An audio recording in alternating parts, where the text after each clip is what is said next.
I have to say I was surprised because the piece, in fact 6 pieces, because there are 6 symphonic poems, they are, except for Moldau, Vltava, they are totally unknown to the orchestra, and they were very quick to understand what's needed. I think in a way it's a very tiresome work for the strings, because there are really thousands, if not millions, of notes which the people have to play, and sometimes very rough, in a rough way.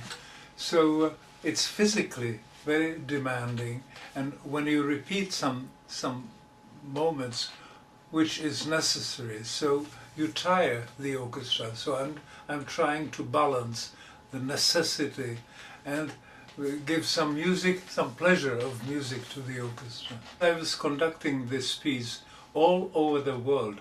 I mean, just in America, of course, in Britain, and I mean, even in Far East.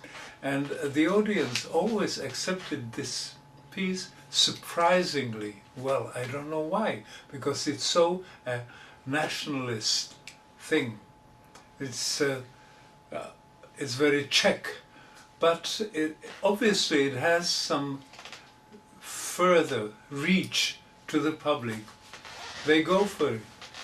In my secondary school, I used to have an amateur big band, and the sound of an orchestra really fascinated me. And then, of course, the next step was a symphony sound.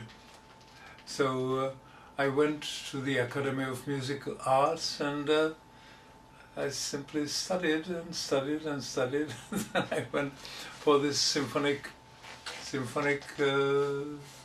line. Very few interpreters really listen back to their own recordings, because you always find mistakes, or mistakes, not mistakes, but things which you would have done better or differently. Sometimes when I listen to my recording, which I don't usually do, but when I prepare myself for this concert, I control my old recordings, and there are many things in tempo, for instance, which I don't agree anymore. I do it differently. I think I never left my country, because I'm in a way very sentimental about our nature, and not exactly the Czech people, but Prague as a city and Czech Republic as the surrounding is very important to me, yeah, and Czech culture.